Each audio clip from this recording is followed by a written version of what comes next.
ഖുർആൻ നല്ലതുപോലെ ഓതാൻ അറിയണം. ഏത് ഭാഗം ചോദിച്ചാലും വൃത്തിയായി നല്ല കൃത്യതയോടുകൂടി തജ്വീദിന്റെ നിയമങ്ങൾ അനുസരിച്ചുകൊണ്ട് പാരായണം ചെയ്യുന്ന മക്കൾ നമുക്കുണ്ടാവണം. അള്ളാഹു തൗഫീഖ് തരട്ടെ. അതിനെന്ത് വേണം? അതിന് മദ്രസ സിലബസ് കറക്റ്റായി വിടണം. ഒരൊറ്റ ദിവസം പോലും ഒരു ക്ലാസ് പോലും മുടങ്ങരുത്. ഇനിയിപ്പോൾ ഓണത്തിന്റെ അവധി വരിക, എത്ര പേര് കറക്റ്റായി ക്ലാസ്സിൽ വരുമെന്ന് അപ്പോൾ കണ്ടറിയാം. എന്തെങ്കിലും ഒരു ലീവ് വന്നാൽ, സ്കൂൾ അവധി വന്നു കഴിഞ്ഞാൽ പിന്നെ നമ്മൾ മൊത്തം ഓടുകയാണ്. മദ്രസകൾ ഒഴിവാക്കുന്നു, ദറസ് ഒഴിവാക്കുന്നു, കിതാബോത്ത് ഒഴിവാക്കുന്നു, പള്ളി ദറസ് ഒഴിവാക്കുന്നു, ഹിഫ്ള് ഒഴിവാക്കുന്നു, ഖുർആന്റെ പഠനം ഒഴിവാക്കുന്നു. എന്നിട്ട് ബാക്കിയുള്ള എല്ലാ ഭൗതിക തലങ്ങളിലേക്ക് പോകാൻ വലിയ താല്പര്യം. അങ്ങനെ ഉണ്ടാവാൻ പാടില്ല. രണ്ടും വേണം നമുക്ക്. ആത്മീയവും വേണം, ഭൗതികവും വേണം. പ്രത്യേകിച്ച് ഈ കാലയളവിൽ ഭൗതിക വിദ്യാവാഹനം കൊള്ളാമടോ, ആത്മീയ വിദ്യയാണതിൻ്റെ ബ്രേക്കടോ. ഭൗതിക വിദ്യയും വേണം, ആത്മീയ വിദ്യയും വേണം. രണ്ടും വേണം. നിസ്കാരം ഇല്ലാത്ത പഠനം മാത്രം, ഭൗതിക പഠനം മാത്രം കാര്യമില്ല. ഇന്നത്തെ കാലത്ത് കേവലം നിസ്കരിച്ചുകൊണ്ട് മാത്രം ഭൗതിക വിദ്യാഭ്യാസം നേടാതിരുന്നാൽ അവന് ജോലി സാധ്യതകൾ കുറയും, വീട്ടിലെ ബുദ്ധിമുട്ടും പ്രയാസവും കൂടും. മാത്രമല്ല, ജനങ്ങൾ അറിവുള്ളവർക്ക് വലിയ സ്ഥാനമാണ് നൽകുന്നത് എക്കാലഘട്ടത്തിലും. അതുകൊണ്ട് ഭൗതികവും ആത്മീയവുമാകുന്ന അറിവുകളെ സ്വായത്തമാക്കി ഖുർആൻ മക്കളെ പഠിപ്പിക്കുന്ന വിഷയത്തിൽ ഒരടി പോലും പുറകോട്ട് പോകരുത്. എത്ര ഭൗതികവും നിങ്ങൾ പഠിച്ചോ, ഖുർആൻ നല്ല വൃത്തിക്ക് മക്കളെ പഠിപ്പിക്കണം. വറത്തീലൽ ഖുർആന തർതീലാ. ഖുർആൻ മനോഹരമായി വൃത്തിയായി കൃത്യതയോടുകൂടി പാരായണം ചെയ്യണേ. അതിൻ്റെ നിയമങ്ങൾ പരിപൂർണമായി ശ്രദ്ധിച്ചുകൊണ്ട് നിങ്ങൾ ഓതണേ. ഖുർആൻ നല്ലതുപോലെ ഓതാൻ പറ്റണം. അല്ലാഹു തൗഫീഖ് തരട്ടെ. അതിന് മക്കൾ മദ്രസയിൽ പോകുന്നുണ്ടോ? എത്ര മണിക്കാണ് പോകുന്നത്? എത്ര മണിക്ക് വരുന്നുണ്ട്? ഏതെല്ലാം ദിവസങ്ങൾ പോകുന്നുണ്ട്? അവരുടെ അധ്യാപകൻ ആരാണ്? സദർ ഉസ്താദ് ആരാണ്? അന്വേഷണം നടത്തണം. സ്കൂളിൽ പോയി അന്വേഷിക്കുന്നത് പോലെ കൃത്യമായി മദ്രസയിൽ വരുന്നുണ്ടോ എന്നുള്ളത് കൃത്യമായി രക്ഷകർത്താക്കൾ ശ്രദ്ധ ചെലുത്തി അന്വേഷിക്കണം. വെറുതെ അങ്ങനെ വിടുകയല്ല. ഇത് മകനിപ്പോ എത്രാം ക്ലാസ്സിലാണ് മദ്രസ സ്കൂളിലെന്ന് ചോദിച്ചാൽ അപ്പ വാ വിളിക്കുകയാണ്, വാപ്പാക്കറിയില്ല, വേറെ ഹാലാണ് വാപ്പ. അതേസമയത്ത് വാപ്പാടി ചോദിക്കുകയാണ്, മട്ടന്നൂർ എത്ര കുഴിമന്തി കടയുണ്ട്? അപ്പൊ എണ്ണി പറയും. എവിടെയൊക്കെ കിട്ടും, നല്ല കുഴിമന്തി എവിടെ കിട്ടുന്നത് വാപ്പാക്ക് കറക്റ്റായിട്ട് അറിയാം. മകന്റെ പഠന നിലവാരം, അവൻ ഖുർആൻ എവിടം വരെ പഠിച്ചു, യാസീൻ നല്ലതുപോലെ ഓതുവോ, സൂറത്തുൽ വാഖിഅ ഓതാറുണ്ടോ, സൂറത്തുൽ മുൽക്ക് ഓതാറുണ്ടോ, ഇശാ മഗ്രിബിലെ പാരായണം ചെയ്യിക്കാറുണ്ടോ? ആര് ശ്രദ്ധിക്കുന്നു? ഇതൊക്കെയാണ് സഹോദരങ്ങളെ ദീൻ. അദ്ദീനു അന്നസീഹ. ദീൻ എന്ന് പറഞ്ഞാൽ നല്ല ഗുണകാംശകരമാകുന്ന നസീഹത്ത് നൽകല, ജനങ്ങൾക്ക് നല്ല ഉപകാരപ്രദമായ കാര്യങ്ങൾ പഠിപ്പിച്ചു കൊടുക്കലാൻ ദീനതാണ്. ഇശാ മഗ്രിബിനിടയിൽ സൂറത്ത് യാസീൻ, സൂറത്തുൽ മുൽക്ക്, സൂറത്തുൽ വാഖിഅ ഇതൊന്നും മുടങ്ങാൻ പാടില്ല. എല്ലാ ദിവസവും ഓതണം. كان النبي صلى الله عليه وسلم لا ينام حتى يقرأ ألف لام ميم سجدا وسورة الملك. സൂറത്തുൽ മുൽക്കും സൂറത്തു സജദയും ഓതാതെ അല്ലാഹുവിന്റെ റസൂൽ ഒരൊറ്റ ദിവസം പോലും ഉറങ്ങുമായിരുന്നില്ല. ഉറങ്ങുന്നതിന് മുമ്പ് ഈ രണ്ട് സൂറത്തുകൾ നബി തങ്ങൾ പാരായണം ചെയ്തിരുന്നു. സൂറത്തു സജദ, സൂറത്തുൽ മുൽക്ക് ഒരൊറ്റ ദിവസം നബി തങ്ങൾ ഒഴിവാക്കിയിരുന്നില്ല. നമ്മളാരാ ഇന്നത്തെ ദിവസം സൂറത്തുൽ മുൽക്ക് ഓതിയവർ? സൂറത്തു സജദ ഇന്നത്തെ ദിവസം ഓതിയവരാരാണ്? അതൊക്കെ വെള്ളിയാഴ്ച കൊണ്ട് ഓതിയാലോ മാഷാ അല്ലാഹ് എവിടെ എത്തും? ദാരിദ്ര്യ നിർമ്മാർജ്ജനം, പരിശുദ്ധമായ സൂറത്തുൽ വാഖിഅ, ഇത് അന്നും ഇന്നും എന്ന് നമുക്ക് കേട്ട് തഴമ്പിച്ച സംഭവമാണ്. ഹദീസാണ്, ചരിത്രമാണ്. പെൺമക്കൾ അധികരിച്ചതായ ബഹുമാനപ്പെട്ടതാകുന്ന സ്വഹാബിയോട് നബി സല്ലല്ലാഹു അലൈഹി വസല്ലം തങ്ങൾ ഈ സൂറത്ത് ഓതാൻ വേണ്ടി പറഞ്ഞു. അദ്ദേഹത്തിന് പിന്നീട് വന്നതായ ഖലീഫമാർ ഓരോരുത്തരും സ്വർണത്തിന്റെ കിഴി കൊടുത്തു വിട്ടിട്ട് മഹാനായ ഉസ്മാൻ ബിൻ അഫ്ഫാൻ റളിയല്ലാഹു അൻഹു ഈ സംഭവം ഉസ്മാൻ ബിൻ മസ്ഊദ് റളിയല്ലാഹു അൻഹു അബ്ദുല്ലാഹി ബിൻ മസ്ഊദ് റളിയല്ലാഹു അൻഹു പറയുന്നു, എനിക്ക് സ്വർണം വേണ്ട. അബ്ദുല്ലാഹി ബിൻ മസ്ഊദ് റളിയല്ലാഹു അൻഹു ആ സ്വർണം തിരിച്ചു കൊടുത്തു വിട്ടു. ഉസ്മാൻ ഇബ്നു അഫ്ഫാൻ റളിയല്ലാഹു അൻഹു ഖിലാഫത്തിന്റെ കാലഘട്ടത്തിലാണ് ബഹുമാനപ്പെട്ടവർ വഫാത്താകുന്നത്. ആ വഫാത്താകുന്നത് വരെ സ്വർണ്ണ നാണയം ബൈത്തുൽ മാലിൽ നിന്ന് ഫ്രീ ആയി കൊടുത്തു വിട്ടത്, കുറച്ചും കൂടി വാങ്ങിച്ചിട്ട് കുറച്ച് കഴിയുമ്പോൾ തിരിച്ചു തരാൻ വേണ്ടിയല്ല, വളരെ ഫ്രീ ആയിട്ട് കൊടുത്തു വിട്ടത് ഒരു ഖലീഫയുടെ കയ്യിൽ നിന്നും അദ്ദേഹം വാങ്ങിയില്ല. അദ്ദേഹം പറഞ്ഞു, അല്ലമനി റസൂലുള്ളാഹി സ്വല്ലല്ലാഹു അലൈഹി വസല്ലം സൂറത്തുൽ വാഖിയ, ഞാൻ എൻ്റെ പ്രിയപ്പെട്ടതാകുന്ന പ്രവാചകരിൽ നിന്ന് സൂറത്തുൽ വാഖിയ പഠിച്ചിട്ടുണ്ട്, നബി തങ്ങൾ പഠിപ്പിച്ചിട്ടുണ്ട്. ഞാൻ എൻ്റെ പ്രിയപ്പെട്ട പെൺമക്കൾക്കും ആ സൂറത്ത് പഠിപ്പിച്ചിട്ടുണ്ട്. ദാരിദ്ര്യത്തെ എനിക്ക് ഭയമില്ല. ആലോചിച്ചു നോക്കി, ദാരിദ്ര്യം ഉണ്ടായിട്ടേ ഇല്ല. ആ സൂറത്തിൽ വിശ്വാസം അർപ്പിച്ചുകൊണ്ട് നിൽക്കാൻ. നമ്മുടെ നാട്ടിൽ തന്നെ എത്ര പ്രവാസികളുണ്ട്. ഈ നാട്ടിൽ തന്നെ വിവിധ ജില്ലകളിലേക്ക് യാത്ര തിരിച്ചിട്ട് ജോലി ചെയ്യുന്ന എത്രയോ സാധുക്കളായ മോമിനീങ്ങളുണ്ട്. വിവിധ സംസ്ഥാനങ്ങളിൽ പോയി ജോലി ചെയ്യുന്നവരുണ്ട്. സ്വന്തം ഭർത്താവിന്റെ ജോലിയിൽ ബറക്കത്ത് കിട്ടാൻ, നല്ല ഒരു വീട്, നല്ലൊരു വാഹനം, നല്ലൊരു ജീവിതം നയിക്കാൻ, ദാരിദ്ര്യ നിർമ്മാർജ്ജനത്തിന് വേണ്ടി റസൂലുള്ളാഹി സ്വഹാബത്തിന് പഠിപ്പിച്ചു കൊടുത്ത ഈ സൂറത്ത് മുടങ്ങാതെ മക്കളെ കൊണ്ട് നമ്മളും പാരായണം ചെയ്തുകൊണ്ട് ജീവിതത്തിൽ ക്രയവിക്രയം ചെയ്യുന്നവരുണ്ടോ? മുടങ്ങാതെ പോകണം. അല്ലാഹു തൗഫീഖ് നൽകട്ടെ. നബി തങ്ങൾ പറഞ്ഞതാണ്, അവർ ഒരിക്കലും ഫാഖത്തുണ്ടാവൂല, ദാരിദ്ര്യം എത്തിക്കുകയില്ല എന്ന് മുഹമ്മദ് റസൂലുള്ളാഹി. യാസീൻ എന്ത് കാര്യത്തിനുമുള്ളതാണല്ലോ. സൂറത്ത് യാസീൻ ലിമാ ഖുരിഅ ലഹു, എന്ത് ലക്ഷ്യം വെച്ച് ഓതുന്നോ അത് നടക്കും. മുഹമ്മദ് റസൂലുള്ളാഹി. ഇതൊക്കെ നമുക്കറിയാം, പക്ഷെ ഓതലില്ല. നബിയനാ റസൂലുള്ളാഹി സ്വല്ലല്ലാഹു അലൈഹി വസല്ലം തങ്ങൾ പഠിപ്പിച്ചതാണ്, യുദ്ഫഅൻ മുസ്തമിൽ ഖുർആനി ബൽവ ദുനിയാ വൻതാരിൽ ഖുർആനി ബൽവൽ ആഖിറ. പരിശുദ്ധമായ ഖുർആൻ പാരായണം ചെയ്യുന്ന ഏതൊരു സത്യവിശ്വാസിയുണ്ടോ, മുഅ്മിനുണ്ടോ, അത് കേൾക്കുന്നതായ മുഅ്മിനിനെ സംബന്ധിച്ചിടത്തോളം ദുനിയാവിന്റെ ബലാ മുസീബത്തുകളെ തൊട്ട് കാവലാണ്, കാവലാണ്. വാഹനത്തിൽ യാത്ര ചെയ്യുമ്പോൾ മുസ്ലിമേ, ഖുർആൻ പാരായണം നീ ശീലമാക്കണേ. യുദ്ഫഅൻ മുസ്തമിൽ ഖുർആനി ബൽവ ദുനിയാ. അപകടങ്ങൾ അധികരിച്ച കാലഘട്ടമാണ്. വീട്ടിൽ നിന്ന് ഇറങ്ങിയതാകുന്ന പൊന്നുമോന് 1/2 കിലോമീറ്റർ അപ്പുറത്തേക്ക് പോകുമ്പോൾ തന്നെ ടോറസ് എന്ന വാഹനം വന്നിടിച്ച് അപകടത്തിൽ മരണപ്പെട്ടു പോയ സംഭവങ്ങൾ നേർക്ക് നേരെ കേട്ടുകൊണ്ട് ബോധശകലത്തിലേക്ക് പോകുന്നതായ മുസ്ലിമേ, മുസ്ലിമത്തേ, എല്ലാ അപകടങ്ങളിൽ നിന്നും സംരക്ഷണമാണ്. യുദ്ഫഅൻ മുസ്തമിൽ ഖുർആനി ബൽവ ദുനിയാ. ദുനിയാവിന്റെ എല്ലാ ബലാ മുസീബത്തുകളെ തൊട്ട് നിങ്ങൾക്ക് സംരക്ഷണമാണ് ഖുർആൻ കേൾക്കലെന്ന് നബിയുനാ റസൂലുള്ളാഹി. വഅൻതാലിൽ ഖുർആനി ബൽവൽ ആഖിറ. ആഖിറത്തിന്റെ ബലാ മുസീബത്തുകളെ തൊട്ട് സംരക്ഷണം കിട്ടാൻ ഖുർആൻ പാരായണം ചെയ്യണേ എന്നും നബിയുനാ റസൂലുള്ളാഹി സ്വല്ലല്ലാഹു അലൈഹി വസല്ലം. ഖുർആൻ കേട്ടാൽ ദുനിയാവിന്റെ എല്ലാ ബുദ്ധിമുട്ടുകളും നീങ്ങും. ഖുർആൻ ഓതിയാലോ ആഖിറത്തിന്റെ ബല മുസീബത്തുകളിൽ നിന്ന് സംരക്ഷണമാണ്. നമുക്കിത് രണ്ടുമില്ല. കേൾക്കൽ വളരെ കുറഞ്ഞു പോയ കാലഘട്ടം. കേൾക്കുന്നതൊക്കെ സിനിമയും സിനിമാ പാട്ടുകളും അശ്ലീലതമാക്കപ്പെട്ട പാട്ടുകൾ. എപ്പോഴും എയർഫോൺ ഉണ്ട് ചെവിയിൽ. നല്ല ഒരു ഖുർആൻ ഇന്ന് വരെ കേട്ടിട്ടില്ല. എപ്പോഴും പാട്ട് കേട്ട് രസിക്കുന്ന കാലഘട്ടം, അതിന് മത്സരിക്കുന്ന കാലഘട്ടം. അടുത്ത സീസൺ തുടങ്ങാൻ പോവാണ് ബിഗ് ബോസ്. അതിലേക്ക് വേണ്ടി ഇപ്പോഴേ മത്സരാർത്ഥികൾ തയ്യാറായിട്ട് ഒരുങ്ങി റെഡിയായിട്ട് മക്കളൊക്കെ പോയിട്ട് ഇപ്പോഴേ റെഡിയായി നിൽക്കുകയാണ്. എങ്ങനെയെങ്കിലും ഒന്ന് കയറണം. അള്ളാഹു നമ്മളെ കാത്ത് സംരക്ഷിക്കട്ടെ. അതിന് ഇതുവരെ കയറാൻ വേണ്ടി മത്സരിച്ചിട്ട് അവസാനം ജഡ്ജസ് ആയിട്ടിരിക്കുന്നവരുടെ കോലം കണ്ടാൽ അറിയാം അവരെവിടം വരെ എത്തിയെന്നുള്ളത്. ലോകം കൊണ്ട് കൃത്യമായി പരിചയിച്ചിട്ടുള്ള ആളുകൾ പിന്നെ അതിന് മത്സരിക്കാൻ പോവില്ല. ഏത് കോലത്തിലും രൂപത്തിലും ഭാവത്തിലുമാണ് നമ്മുടെ മക്കൾ ആഗ്രഹിക്കുന്നത്, എന്താവാനാണ് മക്കളുടെ ലക്ഷ്യം എന്ന് ചിന്തിച്ചു നോക്കി. അള്ളാഹു നമ്മളെ കാക്കുമാറാവട്ടെ. ഈ ഭൗതികമാകുന്ന നേട്ടങ്ങൾ കൈവരിക്കാൻ വേണ്ടിയിട്ടാണ് നമ്മുടെ മക്കളൊക്കെ മത്സരിക്കുന്നത് എങ്കിൽ നമ്മളൊക്കെ ഈ ദീനിന് വേണ്ടി പിന്നെ എന്തിനാ സഹോദരങ്ങളെ മുസ്ലിമാണെന്ന് പറഞ്ഞ് പേരിട്ട് നാമമിട്ട് ഇങ്ങനെ ജീവിക്കുന്നത് എന്തിനാണ്? മക്കൾ ഒരു ഭാഗത്തൂടെ പിഴച്ചുകൊണ്ടിരിക്കുക. മക്കളെ വാപ്പമാർക്ക് ഉപദേശിക്കാൻ പറ്റാത്ത കാലഘട്ടം.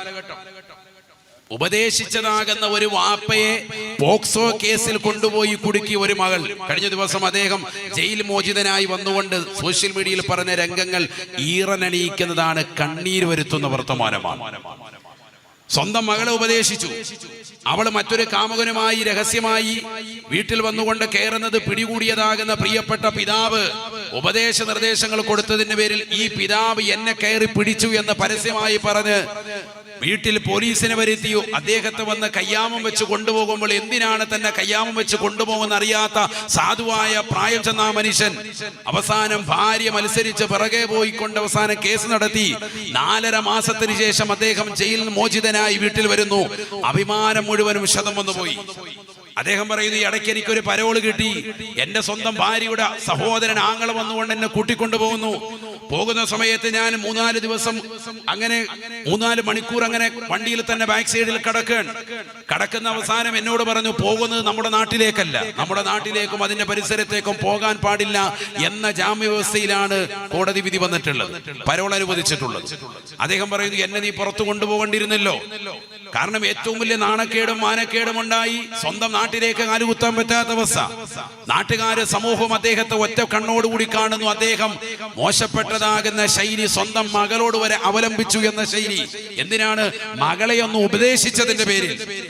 ഒരു കാമുകനുമായി കറങ്ങി നടക്കുന്നത് കണ്ട് സ്വന്തം വീട്ടിലേക്ക് അവനുമായി കയറി വരുന്നത് കണ്ടപ്പോ മകളെ മോളെ അങ്ങനെ ചെയ്യരുത് എന്ന് പിതാവ് ഉപദേശിച്ചപ്പോൾ ആ പിതാവിനെ പോക്സോ കേസിൽ കുടുക്കി അദ്ദേഹത്തെ ജയിലിൽ കയറ്റാൻ മടിയില്ലാത്ത പെൺമക്കളാണ് ആധുനിക നവതലമുറയിൽ നമ്മൾ ഭക്ഷണം കൊടുത്ത് വളർത്തുന്നത് എന്ന് എന്റെ പ്രിയപ്പെട്ട സഹോദരങ്ങൾ അറിയണം. എവിടേക്കാണ്? സ്വന്തം വാപ്പയെ കൊണ്ട് ജയിലിടുകയാണ്. ഒരു മടിയില്ല. അതും പോക്സോ കേസ് പറയും, എന്നെ കയറി പിടിച്ചെന്ന് ഒരു മകള് പറയാൻ. എത്ര വലിയ കള്ളത്തരാണ്. അവസാനം 4.5 മാസം അദ്ദേഹത്തിന് എല്ലാം നഷ്ടപ്പെട്ടു. അദ്ദേഹം കഴിഞ്ഞ ദിവസം സോഷ്യൽ മീഡിയയിൽ പറഞ്ഞത് എല്ലാ ചാനലുകളും എടുത്തു കൃത്യമായി പറയുന്നു. അദ്ദേഹം കരഞ്ഞുകൊണ്ട് പറയാണ്, ഞാൻ തീ തിന്നുകൊണ്ടാണ് ജീവിക്കുന്നത്, എല്ലാം നഷ്ടപ്പെട്ടു, കുടുംബം നഷ്ടപ്പെട്ടു, മക്കളും സമൂഹവും നാട്ടുകാരും എല്ലാം ഒറ്റപ്പെടുത്തി കുറ്റക്കാരനായി കണ്ടു. സഹോദരങ്ങളെ, ഒരു മനുഷ്യന് ഏറ്റവും വേണ്ടത് അഭിമാനമാണ്. ആ അഭിമാനം നഷ്ടപ്പെട്ടാൽ എല്ലാം പോയി. സമൂഹത്തിലും നാട്ടിലും നാട്ടുകാർക്കിടയിലുള്ള അഭിമാനം നഷ്ടപ്പെട്ടു. സമ്പത്ത് നഷ്ടപ്പെട്ടാൽ വീണ്ടും എവിടെയെങ്കിലും പോയി കച്ചവടം ചെയ്തുണ്ടാക്കാം. സഹോദരങ്ങളെ, അഭിമാനം നഷ്ടപ്പെട്ടാൽ അത് തിരിച്ചു കൊണ്ടുവരിക, ഒരു സെക്കൻഡ് കൊണ്ട് നഷ്ടപ്പെട്ടത് തിരിച്ചു കൊണ്ടുവരിക വളരെ അസാധ്യമാണ്, വളരെ പ്രയാസകരമാണ്. ആ സഹോദരൻ അല്ലാഹു സമാധാനം കൊടുക്കുമാറാവട്ടെ. മനസ്സിന് അല്ലാഹു സമാധാനം കൊടുക്കട്ടെ. അത്തരത്തിലുള്ള മക്കളിൽ നിന്ന് നമ്മയും സമൂഹത്തെയും നാടിനെയും ലോകരെയും അല്ലാഹു കാത്തു സംരക്ഷിക്കട്ടെ. ഞാൻ പറയുന്നത് ഇതൊരു പാഠമാണ്. നമുക്ക് ഇതൊരു പാഠമാണ്. ആധുനിക തലമുറ സ്വന്തം മക്കളെ ഉപദേശിക്കാൻ പറ്റാത്ത അവസ്ഥ. നബി സല്ലല്ലാഹു അലൈഹി വസല്ലം തങ്ങൾ പറഞ്ഞു, അവസാന കാലഘട്ടത്തിലേക്ക് എത്തുമ്പോ നന്മകൾ ഉപദേശിക്കുന്നവനുണ്ടാവുകയില്ല, തിന്മയെ തൊട്ട് തടയുന്നവനും ഉണ്ടാവുകയില്ല എന്ന് മാത്രമല്ല, നബിയനാ റസൂലുള്ളാഹി സ്വല്ലല്ലാഹു അലൈഹി വസല്ലം തങ്ങൾ പറയുകയാണ്, അവസാന കാലഘട്ടത്തിലേക്ക് എത്തുമ്പോൾ നന്മകൾ കൽപ്പിക്കുന്നവരുണ്ടാവില്ലെന്ന് മാത്രമല്ല, തിന്മ കൊണ്ട് കൽപ്പിക്കുന്നവരുണ്ടാകുമേ, നന്മ കൊണ്ട് തടയുന്നവരുണ്ടാകുമേ എന്ന് നബിയുനാ റസൂലുള്ളാഹി. തിന്മ കൊണ്ട് കൽപ്പിക്കും, തിന്മ ചെയ്യാൻ കൽപ്പിക്കും, നന്മ ചെയ്യുന്നവനെ തടയും മുഹമ്മദ് റസൂലുള്ളാഹി. അതാണല്ലോ ഇന്നത്തെ കാലം. പള്ളിയിലേക്ക് ഒരുത്തം പോകുന്നു, നിസ്കരിക്കാൻ പോകുന്നു കാണുമ്പോൾ അവനെ തടയാൻ, ശരിയാണ് നിൽക്കട, ഇപ്പൊ പോകണ്ട, കാമത്തോട് ഇനിയും സമയമുണ്ട്, 10 മിനിറ്റോടെ കഴിഞ്ഞിട്ട് പോയാൽ മതി. പന്ത് കളിക്കാനും മറ്റുള്ള സിനിമ കാണാനും പോകാനാണെങ്കിലോ നേരത്തെ പോയി തിയേറ്ററിൽ ക്യൂ നിൽക്കും. പുതിയ പടം റിലീസ് ചെയ്തു ഖലീഫ ഉമർ ഇബ്നുൽ ഖത്താബ് റളിയല്ലാഹു അൻഹു വരുന്നതെന്ന് കാണാൻ വേണ്ടി ചെറുപ്പക്കാർ സുബഹിക്ക് മുമ്പ് പോയിരിക്കുകയാണ്. രാവിലെ പോയി ക്യൂ നിൽക്കുകയാണ്. അതിനൊന്നും മണിക്കൂറുകൾക്ക് മുമ്പ് ടിക്കറ്റ് എടുത്ത് കാത്തു നിൽക്കുന്നതിന് യാതൊരുവിധ മടിയുമില്ല. എന്നാൽ പള്ളിയുടെ അകത്തളത്തിൽ വന്നുകൊണ്ട് 2 റക്അത്ത് നമസ്കരിക്കാൻ സുബഹിക്ക് നേരത്തെ അവ്വൽ ജമാഅത്തിന് വരാൻ എത്ര മുസ്ലിമീങ്ങൾ തയ്യാറുണ്ട്? ഒരൊട്ടകത്തെ അറുത്ത് ദാനം ചെയ്യുന്നതിന്റെ കൂലിയാണ് പരിശുദ്ധമായ ജുമാ നമസ്കാരത്തിന് വേണ്ടി അവ്വൽ വഖത്തിൽ വരുന്നവനെന്ന് പഠിച്ചത് വർഷങ്ങൾക്ക് മുമ്പ് നീ പഠിച്ചതാ. ഇന്ന് വരെ വയസ്സ് 30 കഴിഞ്ഞു, 40 കഴിഞ്ഞു, 50 കഴിഞ്ഞു, 60 കഴിഞ്ഞു, 70-ലെത്തി. ഇന്ന് വരെ ഏതെങ്കിലും ഒരു വഖത്ത് സുബഹി നമസ്കാരാനന്തരം പള്ളിയിൽ തന്നെ കഴിഞ്ഞുകൂട്ടിയിട്ട് ഒട്ടകത്തെ അറുത്ത് ദാനം ചെയ്തതെന്നാന്റെ പ്രതിഫലം കരഗതമാക്കാൻ മുസ്ലിമീങ്ങളിൽ ചങ്കൂറ്റമുള്ളതാകുന്ന ഏതൊരു സഹോദരന് സാധിച്ചിട്ടുണ്ട്? നമുക്കതിനൊന്നും സമയമില്ല. നേരെ മറിച്ച് പടം റിലീസ് ജുമാടെ ദിവസമായിരുന്നാലും ഏത് ദിവസമായിരുന്നാലും 12 മണിക്ക് പടം റിലീസാണെങ്കിൽ സുബഹിക്ക് മുമ്പ് പോയി തിയേറ്ററിൽ ക്യൂ നിന്നുകൊണ്ട് അവർക്ക് വേണ്ടി പാലഭിഷേകം നടത്തും, തേനഭിഷേകം നടത്തും. ശേഷം ഇറങ്ങി വന്നിട്ട് കരഞ്ഞുകൊണ്ട് ഇന്റർവ്യൂ കൊടുക്കും. ഒന്ന് കാണേണ്ട പടം തന്നെയാണ്. തട്ടമിട്ട താത്തയാ പറയുന്നത്, നല്ല പടമാണ്, എന്റെ മോൻ അഭിനയിച്ചു. അല്ലാഹു നമ്മളെ കാത്തു സംരക്ഷിക്കട്ടെ. എവിടേക്കാണ് നമ്മുടെ തലമുറ പോകുന്നത്? ഇതാണ് ലോകം. ഇതിനെതിരെ സംസാരിക്കുന്നവരെ ചെറുതാക്കി കാണുകയും അവരെന്തേ ലോകം തിരിഞ്ഞില്ലേ 2026 മൂല്യാരെ എന്ന് പറയുന്ന ഘട്ടത്തിലേക്ക് ഈ സമൂഹം എത്തി. അങ്ങനെ പറഞ്ഞുകൊണ്ടിടുന്നതാകുന്ന ആളുകൾക്ക് ലൈക്ക് കൂടുന്ന കാലഘട്ടത്തിലേക്ക് സമുദായം എത്തി. ദീൻ പരിപൂർണമായി നഷ്ടപ്പെട്ടു പോയിരിക്കുന്നു. സത്യത്തിനെതിരെ സത്യം വിളിച്ചു പറയുന്ന ആളുകൾക്ക് പരിപൂർണമായി ഒഴിവാക്കി മോശം പറയുന്ന ആളുകൾക്ക് പിന്നിൽ അണിനിരക്കുകയും ഹാസ്യങ്ങൾക്ക് പിന്നിൽ അണിനിരക്കുകയും ചെയ്യുന്ന കാലഘട്ടം. എപ്പോഴും ജീവിതം കളിതമാശയായി കൊണ്ടുപോവാൻ. ഞാൻ ചോദിക്കട്ടെ, വയസ്സിത്രയായില്ലേ? ഇനിയെങ്കിലും ഒന്ന് നന്നാവണ്ടേ? ഇനിയെങ്കിലും ഒന്ന് നിസ്കാരത്തിലേക്ക് വരണ്ടേ? ഇത്രയും കാലം നിങ്ങൾ കളിച്ചു, രസിച്ചു, രമിച്ചു, ഭൗതിക ലോകത്ത് നിങ്ങൾ അഭിരമിച്ചു, അല്ലാഹുവിനെ മറന്ന് ജീവിച്ചു. ഇനിയെങ്കിലും നിങ്ങളൊന്ന് നന്നാവണ്ടേ? യാ അയ്യുഹല്ലദീന ആമനൂ ലാ തകൂനൂ കല്ലദീന നസുല്ലാഹ് ഫഅൻസാഹും അൻഫുസഹും ഉലൈക ഹുമുൽ ഫാസിഖൂൻ.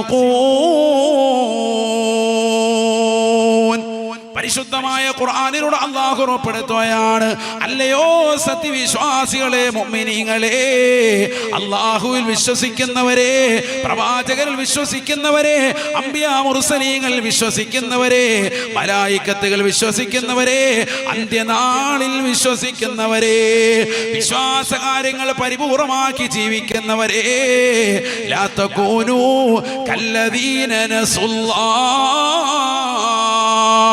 അല്ലാഹയെ മറന്ന് ജീവിച്ചതായ ആളുകളുണ്ട്. ഫിർഔനുണ്ട്, ഹാമാനുണ്ട്, നമ്രൂദുണ്ട്, കഴിഞ്ഞു പോയ ധാരാളം ആളുകളുണ്ട്. അവരെ പോലെ നിങ്ങൾ അല്ലാഹുവിനെ മറന്നുകൊണ്ട് ജീവിക്കല്ലേ, ജീവിക്കല്ലേ. ലാ തകൂനൂ കല്ലദീന നസുല്ലാഹ് ഫഅൻസാഹും അൻഫുസഹും. അങ്ങനെ അല്ലാഹുവിനെ മറന്നുകൊണ്ട് ഈ ലോകത്ത് ജീവിക്കുന്നവരെ സ്വന്തത്തിന്റെ കാര്യം തന്നെ മറക്കുകയാണ്. നാളെ പടച്ച റബ്ബിന്റെ ദർബാറിലെത്തുമ്പോ അല്ലാഹു സുബ്ഹാനഹു വ തആല അവരെ കരുണയോടുകൂടി നോക്കില്ല. കാരണം അവർ ജീവിതത്തിൽ നിസ്കാരമില്ലാത്തവരാ, ഖുർആനോത്തില്ലാത്തവരാണ്, ദിക്റില്ലാത്തവരാണ്, ആലിമീങ്ങളെ ബഹുമാനിക്കാത്തവരാ, എപ്പോഴും സിനിമയിലും സീരിയലിലും മോശപ്പെട്ട പാട്ടുകൾ കേട്ടുകൊണ്ട് ഈ ദുനിയാവിൽ അഭിരമിച്ചതായ ആളുകളല്ലേ. ഉലൈക ഹുമുൽ ഫാസിഖൂൻ. അവരാണ് തെമ്മാടികൾ, അവർ ഏറ്റവും മോശപ്പെട്ടതായ ആളുകളാണ്, അവർ നരകാവകാശികളാണ് എന്ന് വിശുദ്ധമായ ഖുർആൻ. അല്ലാഹയെ മറന്ന് ജീവിച്ചാൽ അല്ലാഹ് മറക്കും നമ്മളെ. നാളെ മഹ്ശറിൽ ഒരു നിലയ്ക്കും നമ്മളെ രക്ഷപ്പെടുത്തൂല, ഒരാൾ പോലും നമ്മളെ രക്ഷപ്പെടുത്താൻ ഉണ്ടാവൂല. അവിടെ നമ്മളെ കൈപിടിക്കാനുള്ള ഒരേ ഒരു വ്യക്തി മുഹമ്മദ് നബി സല്ലല്ലാഹു അലൈഹി വസല്ലം തങ്ങൾ മാത്രമാണ്. അതുകൊണ്ട് ആ പ്രവാചകരെ മഹബത്ത് വെച്ചോളി, ആ നബിയെ ഇഷ്ടം വെച്ചോളി. എങ്ങനെ ഇഷ്ടം വെക്കണം? സ്വഹാബത്ത് ഇഷ്ടം വെച്ചതുപോലെ ഇഷ്ടം വെക്കാൻ പരിശ്രമിക്കണം. അത്ര തന്നെ നമുക്ക് സാധിച്ചില്ലെങ്കിലും നമ്മൾ അതിനുവേണ്ടി പരിശ്രമിക്കണം. ഏതെങ്കിലും ഒരു സ്ഥലത്ത് ചെന്ന് യാത്ര തിരിഞ്ഞ് നബി തങ്ങൾ അവിടുത്തെ ചെരുപ്പൊന്ന് ഊരി വെക്കുമ്പോൾ തന്നെ അബ്ദുല്ലാഹി ഇബ്നു മസ്ഊദ് റളിയല്ലാഹു അൻഹു ആ ചെരുപ്പ് കയ്യിലെടുക്കുകയാണ്. വേഗം തന്നെ ബഹുമാനപ്പെട്ടവരെ തന്റെ ഹൃദയത്തിലേക്ക് ചേർത്ത് വെച്ചുകൊണ്ട് ലോക്ക് ചെയ്യുകയാണ്, സൂക്ഷിക്കുകയാണ്. നാളെ പടച്ച റബ്ബിന്റെ ദർബാറിലെത്തുമ്പോ അബ്ദുല്ലാഹി ഇബ്നു മസ്ഊദ് റളിയല്ലാഹു അൻഹു അല്ലാഹുവിന്റെ റസൂലിന്റെ ചെരുപ്പെടുക്കാൻ വേണ്ടി നിലകൊള്ളുമ്പോ, പ്രിയപ്പെട്ട മുസ്ലിമേ, നമുക്കതിന് സഹായകമായി ആരാണുള്ളത്? റസൂലുള്ളാഹിന്റെ ചെരുപ്പെടുക്കാൻ പോലുമുള്ള ഭാഗ്യമില്ലാത്തവരായി മാറുകയില്ലേ? നബിയുടെ കാര്യങ്ങൾ ചെയ്യാൻ നൂറുകണക്കിന് സഹാബത്താണ്. നബി ഇഷ്ടം വെച്ചവരാണ് ലോകം മുഴുവനും. ദിനേന ആയിരക്കണക്കിന് സ്വലാത്തുകൾ ചൊല്ലി മദീനയിലെ രാജകുമാരന്റെ ഇഷ്ടം വാങ്ങിയെടുത്തവരാണ് മുൻഗാമികൾ. ഇന്നുമുണ്ട് അത്തരക്കാർ, ഇന്നുമുണ്ട് സഹോദര സഹോദരിമാർ. ദിനേന ആയിരക്കണക്കിന് സ്വലാത്ത്. അല്ലാഹു തൗഫീഖ് നൽകുമാറാവട്ടെ. നമ്മളിൽ ആരാ അങ്ങനെയുള്ളത്? ഇപ്പൊ ഈ കഴിഞ്ഞ ദിവസം ഒരു വീഡിയോ കണ്ടു. നമ്മുടെ വടകര ഭാഗത്തുള്ളതാകുന്ന ഒരു ഉസ്താദിന്റെ അടുക്കൽ ഏതാനും ഉസ്താദുമാർ ചെന്നിട്ട് ഒരു ദുആ വസിയത്ത് ചെയ്യുമ്പോൾ അദ്ദേഹം പറഞ്ഞു, ഒരു ബുക്ക് കാണിച്ചിട്ട് പറഞ്ഞു, ആ ബുക്കിൽ എഴുതിയിടാൻ പറയും. ദുആവസിയത്ത് നിങ്ങളുടെ പേരും എന്താണ് ദുആവസിയത്ത് എന്നുള്ളത് എഴുതുക. അപ്പൊ അവര് ചോദിച്ചു എന്താ ഉസ്താദ് അങ്ങനെ? അപ്പൊ അദ്ദേഹം പറഞ്ഞു ഞാൻ ഇപ്പൊ ദുആ ചെയ്യൂല, രാത്രിയിൽ തഹജ്ജുദ് നമസ്കരിച്ചതിന് ശേഷം ദുആ ഇറക്കും. ഞാൻ ഉസ്താദിന്റെ പേരും സ്ഥലമൊന്നും വെളിപ്പെടുത്താൻ ആഗ്രഹിക്കുന്നില്ല, കാരണം നാളെ രാവിലെ തന്നെ വണ്ടി വിളിച്ച് അങ്ങോട്ട് പോയിട്ട് അങ്ങേരെ ഇടങ്ങേറാക്കും. അല്ലാഹു നമ്മളെ കാക്കുമാറാവട്ടെ. അങ്ങനത്തെ ആളുകളുണ്ട്. അദ്ദേഹം പറയാണ് പേരും നിങ്ങളുടെ ഉദ്ദേശം എന്താന്ന് വെച്ചാൽ ആ ബുക്കിൽ എഴുതിയിട്ട് ഒരു ബുക്ക് എടുക്കാൻ, ആ ബുക്ക് എഴുതിയിട്ട് പ്രായം ചെന്ന ഉസ്താദ് വിറയാർന്ന കൈകളോടുകൂടി ബുക്ക് എടുത്തു കൊടുത്തു. അവരെ പേരും അവരുടെ ഉദ്ദേശങ്ങളും എഴുതി വെക്കാൻ നോക്കുമ്പോൾ ഒരുപാട് ആളുകൾ വന്നവരൊക്കെ അതേപോലെ ഉദ്ദേശങ്ങൾ എഴുതി വെച്ചിട്ടുണ്ട്. അദ്ദേഹം പറഞ്ഞു രാവിലെ തഹജ്ജുദിന് ഞാൻ എഴുന്നേക്കും. എന്നിട്ട് അദ്ദേഹത്തിന്റെ ഔറാദുകൾ പറഞ്ഞു. അദ്ദേഹം ധാരാളം സ്വലാത്തുകൾ ചെല്ലും, ദിനേന 1000 സ്വലാത്ത് ചെല്ലും. സൂറത്തുൽ ഇഖ്ലാസ് 313 വരുന്നതാകുന്ന സൂറത്തുൽ ഇഖ്ലാസ് ഓതും. അതേ സമയത്ത് തന്നെ സൂറത്തുൽ ഫാത്തിഹ 100 ഓതും. എല്ലാ ദിവസവും രാത്രി എഴുന്നേറ്റ് 2 മണിക്ക് എഴുന്നേറ്റ് തഹജ്ജുദിന്റെ 2 റക്അത്ത് സുന്നത്ത് നിസ്കരിച്ചിട്ട് 1000 സ്വലാത്ത്. 313 സൂറത്തുൽ ഇഖ്ലാസ്, 1000 സ്വലാത്ത്, 100 സൂറത്തുൽ ഫാത്തിഹ ഡെയിലി. എന്നിട്ട് ഓതിയിട്ട് ദുആ ഇറക്കുന്നത്. എങ്ങനെ ഉത്തരം കിട്ടാതിരിക്കും? നമ്മൾ ഈ സമയത്ത് എന്താ പരിപാടി? 1000 വട്ടം, 313 വട്ടം. ഇതാ നമ്മുടെ പരിപാടി. പാ തുറന്നു വെച്ച് പിന്നെ വേണം 100 വട്ടം ബാത്റൂമിലും പോയിട്ട് വന്നിട്ടുണ്ടോ? അല്ലാഹു മുളക്കാക്കട്ടെ. നമ്മളിതാ പരിപാടി. വേറെ എന്താ പരിപാടി? രാത്രിയിൽ എന്താ പരിപാടി? പുറത്ത് കറങ്ങി നടക്കുക. ഇതെന്നെ പരിപാടി. ഇന്നത്തെ സമുദായത്തിന്റെ ഏറ്റവും വലിയ പരിപാടി ഇതാ. മഗ്‌രിബിന്റെ സമയം മുതൽക്ക് രാത്രി 2 മണി വരെ നമ്മുടെ കൗമിനെ കാണണമെങ്കിൽ വീട്ടിലല്ല സെൻസസ് എടുക്കേണ്ടത്. എവിടെ വരണം? കടപ്പുറത്ത് വന്നാൽ മതി. നമ്മുടെ കൗമെല്ലാം ഇവിടെ ഉണ്ട്. സെൻസസ് എടുക്കാൻ ആരെങ്കിലും പോകുന്നുണ്ടെങ്കിൽ ഉദ്യോഗസ്ഥരോട് പറയണം, മുസ്ലിം സമുദായത്തിന്റെ കൗമിനെ കാണാനാണോ? എന്നാ പുറത്ത് കടപ്പുറത്തുണ്ട്, അതുപോലെ കുഴിമന്തി കടയിലുണ്ട്, കിഴിപൊറോട്ടയിലുണ്ട്, എല്ലാ കടയിലും ഇരിപ്പുണ്ട്. നമ്മുടെ കൗമ മുഴുവൻ ഫാസ്റ്റ് ഫുഡിന്റെ ലോകത്താണ്. വീട്ടിലാരും ഇല്ല. പിന്നെ എങ്ങനെ കളവ് നടക്കാതിരിക്കും? പിന്നെ എങ്ങനെ വീട്ടിൽ കവർച്ച നടക്കാതിരിക്കും? നബിന റസൂലുള്ളാഹി സ്വല്ലല്ലാഹു അലൈഹി വസല്ലം തങ്ങൾ പറയുകയാണ്, ഇദാ ഖറബത്തിശ് ശംസു യന്തശിറു ശയാതീനു ഫഖതഫൂ സിബിയാനകും വഹബിസൂ മവാശിയകും. രാത്രി സൂര്യൻ അസ്തമിച്ചു കഴിഞ്ഞാൽ, സൂര്യൻ അസ്തമിക്കുന്നതായ സമയത്ത് നിങ്ങൾ നിങ്ങളുടെ ചെറിയ മക്കളെ വീട്ടിനുള്ളിൽ പിടിച്ചു വെക്കണേ. നിങ്ങളുടെ മൃഗങ്ങളെ, ആടുമാട് ഒട്ടകങ്ങളെ അതിന്റെ ആലയിൽ കൊണ്ടുപോയി ബന്ധിക്കുകയും ചെയ്യണേ. എന്തേ കാരണം? ഇദാ ഖറബത്തിശ് ശംസു യന്തശിറു ശയാതീൻ. സൂര്യൻ അസ്തമിക്കുന്നതായ സമയത്ത് പുറത്തിറങ്ങി നടന്നാൽ പിശാച് പരക്കുന്ന സമയമാണ്, പിശാച് പാറി നടക്കുന്ന സമയമാണ്. മക്കൾക്ക് പൈശാചിക ബാധയുണ്ടാകാൻ അത് ഹേതുവാണെന്ന് നബിയുനാ റസൂലുള്ളാഹി. ഇന്നിപ്പോ ചെറിയ മക്കളടക്കം ഏർവാടിയിലും മക്കാമുകളിലൊക്കെ പോയി നോക്ക്, പൈശാചിക ബാധയേറ്റിട്ട് ശൈത്താനീയത്തിന്റെ പ്രവർത്തനവുമായി നിൽക്കുന്നതായി കാണാം. നമ്മൾ ചിലതൊക്കെ കാണുമ്പോൾ ഓർക്കും പടച്ചവനെ ഉടായ്പാണെന്ന്. അല്ല, ചിലതൊക്കെ ഇങ്ങനെ കടന്ന് ഓടുക, മണ്ണിലൂടെ കടന്ന് ഉരുളുക മണിക്കൂറുകളോളം. പിശാച് ബാധയേറ്റിട്ട് തല അവിടെ ഇട്ടിടിക്കുന്നു, ഇവിടെ ഇട്ടിടിക്കുന്നു. പൈശാചിക ബാധയേറ്റിട്ടുള്ള കുടുംബങ്ങൾക്കറിയാം അവരുടെ വിഷമം. എത്ര വർഷങ്ങളായി ചികിത്സിക്കുന്നു. ചെറുപ്പത്തിലുണ്ടായ സംഭവങ്ങളാണ്. ചെറിയ കുട്ടികളെ വൈകിട്ട് ഈ സമയത്ത് നിങ്ങൾ പുറത്തിറക്കരുത്. നമ്മുടെ മക്കൾ, ചെറിയ മക്കളുമായിട്ട് ദമ്പതികളെല്ലാം കടപ്പുറത്താണ്. എല്ലാവരും മിക്ക ഫുഡ് കഴിക്കുന്ന ഹോട്ടലുകളിലാണ്. ആ സമയം വളരെ ശ്രദ്ധിക്കണം. ഇദാ ഖറബത്തിശ് ശംസു ഹദീസാണ്, യന്തശിറു ശയാതീനു ഫഖതഫു സിബിയാനകും വഹ്ബിസു മവാശിയകും. നിങ്ങളുടെ നാൽക്കാലികൾ, ആടുമാടുകളൊക്കെ വളർത്തുന്നവർ അതിനെ കൊണ്ടുവന്ന് എവിടെയെങ്കിലും മേയാൻ വിട്ടിട്ടുണ്ടെങ്കിൽ കൊണ്ടുവന്ന് അതിന്റെ ആലയിൽ ബന്ധിക്കണം. നേരത്തെ തന്നെ മഗ്‌രിബിന് മുമ്പ്. നബിയുടെ വാക്കാണ് സല്ലല്ലാഹു അലൈഹി വസല്ലം. വഹ്ബിസും അവാശിയക്കും. കാരണം ഈ ആടുമാടും ഒട്ടകങ്ങൾക്കും ഇത് ബുദ്ധിമുട്ടുണ്ടാകാം. ചിലത് കിടന്ന് ഭയങ്കര കരച്ചിലും ഒച്ചപ്പാടുണ്ടാക്കുന്നുണ്ടല്ലേ രാത്രി. നേരത്തെ കൊണ്ടുവന്ന് കറക്റ്റ് ചെയ്ത് അതിന്റെ ആലയിൽ ബന്ധിക്കണം. അവിടെ ഇവിടെ മേയാൻ വിടരുത് രാത്രിയിൽ. വഹ്ബിസു മവാശിയക്കും വഖതഫു സിബിയാനക്കും. നിങ്ങളുടെ കുട്ടികളെ നിങ്ങൾ നേരത്തെ കൊണ്ടുവന്ന് റൂമിൽ കൊണ്ടുവന്നിരുത്തുകയും വേണം. അതുകൊണ്ടാണ് മഗ്‌രിബിന്റെ സമയത്ത് ഒന്നിച്ചിരുന്നിട്ട് ദിക്ർ ചെല്ലാൻ പഠിപ്പിച്ചത്. സുബ്ഹാനല്ലാഹി വബിഹംദിഹി മൻ ഖാല സുബ്ഹാനല്ലാഹി വബിഹംദിഹി ഫീ കുല്ലി യൗമിൻ 100 മറ ഗുഫിറ ലഹു. ആരെങ്കിലും 100 പ്രാവശ്യം സുബ്ഹാനല്ലാഹി വബിഹംദിഹി ഇരുന്ന് ചെല്ലിയാൽ, സുബ്ഹാനല്ലാഹി വബിഹംദിഹി എന്ന മാത്രം ചെല്ലി ഒരാൾ 100 എണ്ണം എല്ലാ ദിവസവും തസ്ബീഹ് പിടിച്ച് അവന്റെ പാപങ്ങൾ അല്ലാഹു പൊറുക്കുമെന്ന് മുഹമ്മദ് നബി സല്ലല്ലാഹു അലൈഹി വസല്ലം. എന്താണ് സുബ്ഹാനല്ലാഹി വബിഹംദിഹി എന്ന് മാത്രം, വേറെ ഒന്നും വേണ്ട.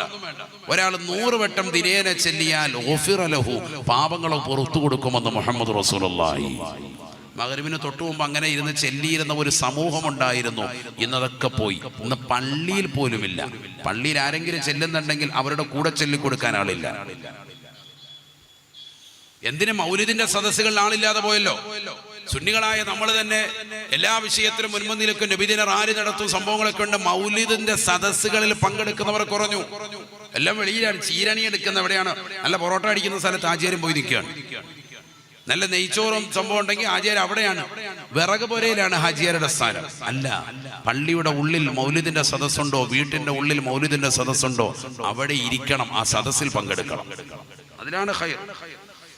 നബിയനാ റസൂലുള്ളാഹി സ്വല്ലല്ലാഹു അലൈഹി വസല്ലം തങ്ങളുടെ മൗലിദിന്റെ സദസ്സിൽ ഭാഗവാക്കാകണേ. നബിക്കുള്ള മൗലിദ് വീട്ടിലും ഓതേണ്ടതാ, അതിനാൽ മുസീബത്തൊക്കെയും നീങ്ങുന്നതാ. നബിക്കുള്ള മൗലിദ് വീട്ടിലും ഓതേണ്ടതാ, അതിനാൽ മുസീബത്തൊക്കെയും നീങ്ങുന്നതാ. കള്ളന്റെ ശല്യം തന്നെയും ഒതുങ്ങുന്നതാ, ദാരിദ്ര്യവും നീങ്ങുന്നതായി കാണുന്നതാ.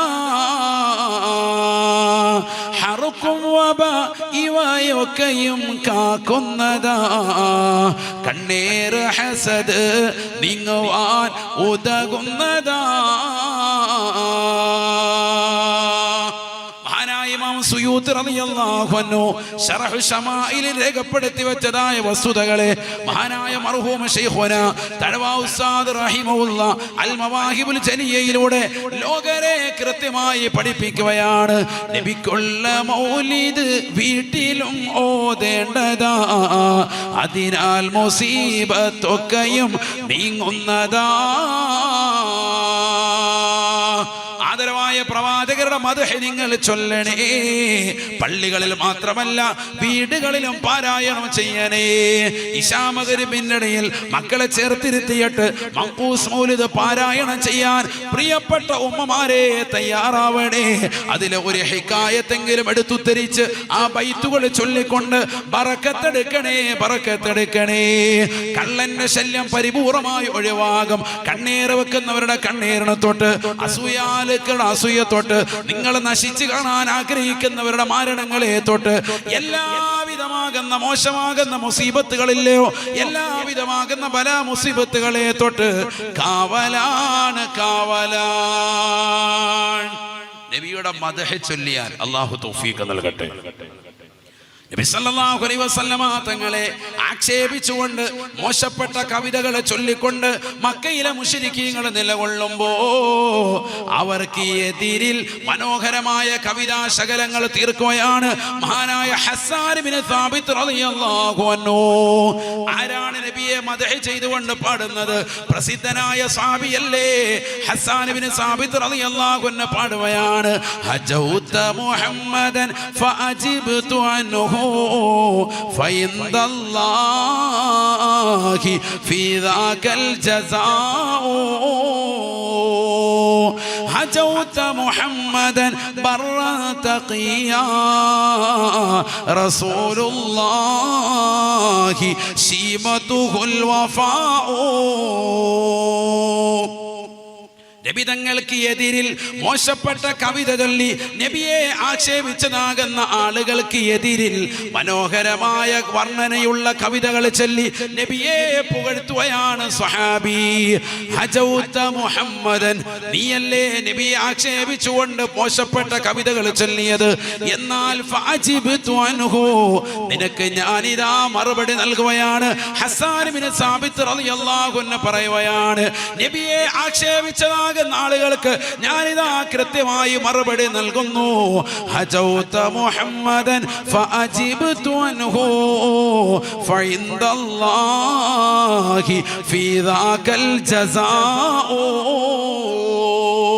നബി തങ്ങൾ തങ്ങളെ മദ്ഹ് ചെയ്തുകൊണ്ട് പ്രകീർത്തിക്കുന്നതിൽ വലിയ പ്രതിഫലമുണ്ട് എന്നുള്ള പ്രതീക്ഷയാണ്. ഉറപ്പായും എനിക്കതിൽ പ്രതിഫലം കിട്ടുമെന്നുള്ള ഉറച്ച വിശ്വാസത്തോടു കൂടിയിട്ടാണ് ആക്ഷേപിക്കുന്നവരിൽ ഞാനിതാ മറുപടി നൽകുന്നത് എന്ന് ഹസ്സാൻ ഇബ്നു സാബിത്ത് റളിയല്ലാഹു അൻഹു ഹജൗത മുഹമ്മദൻ ബർറൻ തഖിയാ. നീ ആരെയാണ് ആക്ഷേപിച്ചതെന്നറിയുമോ? ഇത് അല്ലാഹുവിന്റെ റസൂലാണ്. ലോകത്തുള്ള സർവർക്കും എല്ലാ ഗുണങ്ങളിലേക്കും എത്താനുള്ള ആൾ ഈ വ്യക്തിയാണ്. എല്ലാ ഗുണകാംക്ഷമാകുന്ന പ്രവർത്തനങ്ങളിലേക്കും ജനങ്ങളെ എത്താനുള്ള ഹേതു ഈ വ്യക്തിയാണ്. അദ്ദേഹം തഖിയാണ്, അദ്ദേഹം നഖിയാണ്, പരിശുദ്ധനാണ്. എല്ലാ നന്മകളും ഏറ്റെടുത്ത് അത് ജീവിതത്തിൽ കൊണ്ടുവരുന്ന വ്യക്തിയാണ്. എല്ലാ തിന്മകളെയും തടയുകയും അത് മാറ്റി നിർത്തുകയും ചെയ്തിട്ടുള്ള വ്യക്തിയാണ്. ഹജൗത മുഹമ്മദൻ ബർറൻ തഖിയാ റസൂലുള്ളാഹി ശീമതുഹുൽ വഫാഉ. ഇതെന്റെ പ്രവാചകനാണ്. ആ പ്രവാചകരുടെ ശൈലി ഏതെന്നറിയുമോ? എന്തെങ്കിലും വാഗ്ദാനം ചെയ്താൽ അത് പൂർത്തീകരിക്കുന്ന വ്യക്തിയാണ്. വാഗ്ദത്ത ലംഘനം നടത്തുന്ന വ്യക്തിയല്ല, വാഗ്ദാനങ്ങൾ പൂർത്തീകരിക്കുന്ന വ്യക്തിയാണ്. ഹബീബുനാ ശഫീഉനാ റസൂലുള്ളാഹി. പഠിച്ചു വെക്കണേ പ്രിയപ്പെട്ട മുസ്ലിമേ, റസൂലുള്ളാഹി ജീവിച്ചിരുന്ന കാലഘട്ടത്തിൽ റസൂലുള്ളാഹിന്റെ മുഖത്ത് നോക്കിക്കൊണ്ട് പാടുകയാ, അല്ലാഹുവിന്റെ റസൂലിന്റെ മദ്ഹുകൾ ആലപിക്കുകയാണ്. അറിയണേ, ഹദീസിന്റെ ഗ്രന്ഥങ്ങളിൽ തന്നെ കാണാം അല്ലാഹുവിന്റെ റസൂൽ സല്ലല്ലാഹു അലൈഹി വസല്ലമ തങ്ങളെ മദ്ഹ് ചെയ്തതാകുന്ന ഈ സ്വഹാബിക്ക് വേണ്ടി മദീന പള്ളിയിൽ തന്നെ ഒരു മിമ്പർ തന്നെ സ്ഥാപിച്ചു കൊടുത്തു. ഹബീബുനാ ശഫീഉനാ റസൂലുള്ളാഹി. നബിയെ മദ്ഹ് ചെയ്ത ഈ വ്യക്തിക്ക് വേണ്ടി ഒരു മിമ്പർ തന്നെ മദീന പള്ളിയിൽ സ്ഥാപിച്ചു. അല്ലാഹു മനസ്സിലാക്കാൻ തൗഫീഖ് തരട്ടെ. അപ്പോൾ നബി സല്ലല്ലാഹു അലൈഹി വസല്ലമ തങ്ങളുടെ മദ്ഹ് ചൊല്ലുന്നതായ ആളുകൾ സ്വഹാബത്തിന്റെ കാലഘട്ടത്തിൽ ഇല്ലായിരുന്നു എന്ന് പറഞ്ഞ ആളുകൾക്ക് തെറ്റുപറ്റി. ഇഷ്ടം പോലെയുണ്ട്. അന്നാണ് മദ്ഹ് ചെയ്തിട്ടുള്ളത്. നബി സല്ലല്ലാഹു അലൈഹി വസല്ലം തങ്ങളെ മദ്ഹ് ചെയ്തതുപോലെ സ്വഹാബത്ത് പ്രകീർത്തിച്ചതുപോലെ നമുക്ക് ആർക്കും സാധിച്ചിട്ടില്ല. അള്ളാഹു മനസ്സിലാക്കാൻ തൗഫീഖ് നൽകട്ടെ. അള്ളാഹു നമ്മളെ സാലിഹീങ്ങളെ ചെറുക്കുമാറാവട്ടെ. അതുകൊണ്ട് നല്ലതുപോലെ ഓദിക്കോ. മൗലിദിന്റെ സദസ്സൊക്കെ കാണുമ്പോൾ നിസാരമായി കാണണ്ട. നമ്മുടെ പള്ളികളിൽ വീടുകളിലൊക്കെ മൗലിദിന്റെ സദസ്സ് സജീവമാകണം. 1 മുതൽ 30 വരെ ഓതുന്ന ഒരു ശീലമാണ് മലബാറുകാർക്കുള്ളത്. അങ്ങനെ തന്നെ വരണം. ആ റബീഉൽ അവ്വൽ മാസത്തിൽ മാത്രം പോരാ, എപ്പോഴും ഉണ്ടാവണം ആ സ്നേഹം, എപ്പോഴും ഉണ്ടാകണം ആ പറച്ചിലും ആ ചരിത്രങ്ങൾ പഠിക്കലും. ഇത്തരത്തിലുള്ള ഗദ്യപദ്യ സമ്മിശ്രമായ പ്രവാചകരുടെ ജന്മദിനത്തോടനുബന്ധിച്ചിട്ടുള്ള മനോഹരമായ ചരിത്രങ്ങൾ ഉൾക്കൊള്ളുന്ന മൗലിദ് ഗ്രന്ഥങ്ങൾ എപ്പോഴും നമ്മൾ പാരായണം ചെയ്യണം.